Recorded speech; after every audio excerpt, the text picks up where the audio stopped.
आपको मैंने अकबर से संबंधित जो पीडीएफ भेजी थी 7 पेज की, उसमें आपने देखा होगा कि अकबर का जो प्रारंभिक जीवन है 1542 में उसके जन्म से लेकर 1564 ईस्वी तक, उसके बारे में आपको मैंने मैटर प्रोवाइड करवाया था। आशा है आप लोगों ने उसको पढ़ा होगा। चलिए आज उस पर कुछ उसके जो महत्वपूर्ण बिंदु हैं उन पर हम चर्चा करेंगे। देखिए, अकबर का जन्म हुआ था 1542 ईस्वी में, और ये वो समय था जब उसका पिता, जब हम पीछे पढ़ कर आए हैं, हुमायूं 1540 में शेरशाह सूरी से जब कन्नौज बिलग्राम का युद्ध हार जाता है और उसके बाद वो दर दर भटक रहा होता है, ये वह वक्त है।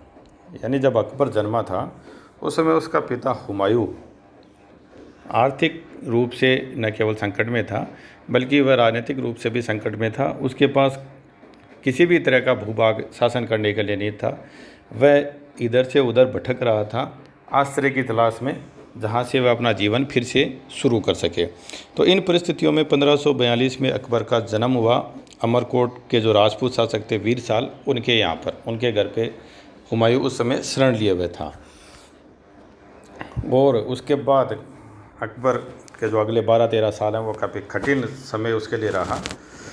हमने देखा कि किस तरह हुमायूं ने एक बार फिर से जो सूर शासक थे उनको पराजित किया और अपना जो साम्राज्य अपने पिता बाबर से उसने जो प्राप्त किया था उसको एक बार फिर से वह जीतने में सफल रहा। लेकिन वह उसका उपभोग करने के लिए जीवित न रहा और 1556 ईस्वी में मृत्यु को प्राप्त हो गया। जिस समय हुमायूं की मृत्यु हुई उस समय अकबर 14 वर्ष का एक नाबालिग बच्चा था, और इस समय जिस व्यक्ति ने उसको संरक्षण दिया या जो उसके सर्वाधिक इस समय सुरक्षा के निमित्त आगे आया, वह था उसके पिता का खास सिपह सालार बैराम खां। बैराम खान को जब हुमायूं की मृत्यु की सूचना मिली तो उस समय वो अकबर के साथ ही था। एक कलानौर नामक स्थान है पंजाब में, वहाँ आनन फानन में उसने वहाँ पर अकबर को बादशाह घोषित किया, उसका राज्याभिषेक किया और उसको उसके पिता का साम्राज्य शांतिपूर्ण तरीके से प्राप्त हो, इसमें उसने मदद की। लेकिन अकबर को जो साम्राज्य मिला वह अभी अस्थिर साम्राज्य था। हुमायूं ने फिर से जीत तो लिया था, दिल्ली को जीत लिया था, आगरा को जीत लिया था, पंजाब के आसपास का कुछ भाग भी उसके अधिकार में था, लेकिन ये कोई स्टेबल या स्थापित साम्राज्य नहीं था।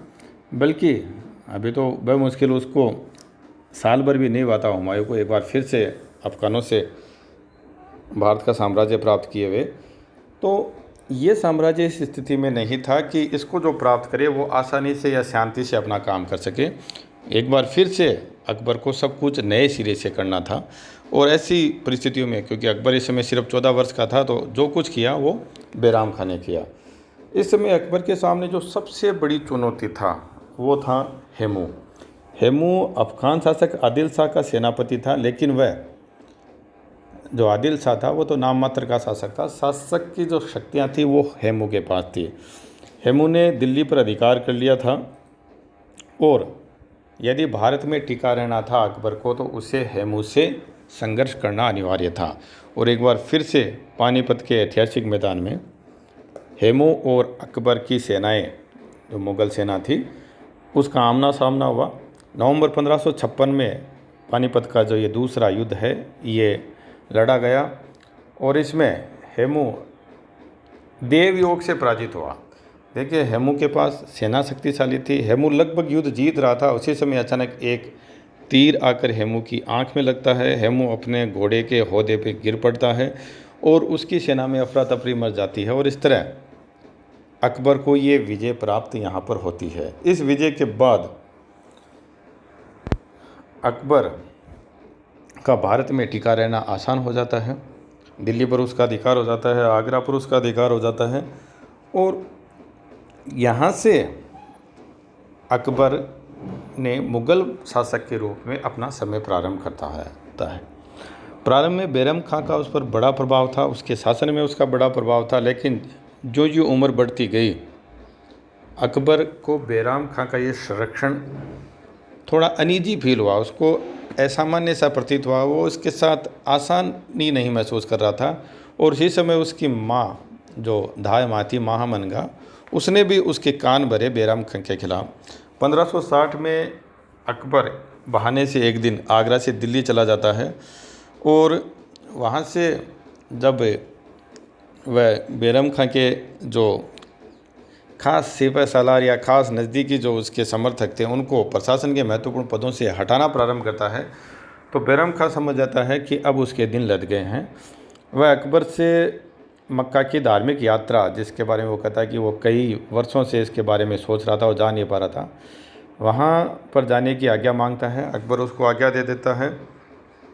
और जब बैराम खां शांति से उस यात्रा पर जा रहा होता है तो अकबर के कुछ जो सूबेदार हैं, सैनिक हैं, सेनापति हैं, या उसके जो आप कह सकते हैं कि अधीनस्थ हैं, वो बैराम खां को परेशान करते हैं। बैराम खां परेशान होकर विद्रोह कर देता है, उसका दमन कर दिया जाता है। बैराम खां को अकबर के सामने पेश किया जाता है और अकबर उसके पुराने व्यवहार को और पुराने एहसानों को देखते हुए उसको माफ़ कर देता है और एक बार फिर से उसको मक्का जाने की आज्ञा प्रदान कर देता है। यद्यपि बैराम खां मक्का नहीं पहुंच पाता है और बैराम खां की हत्या 1561 में कर दी जाती है।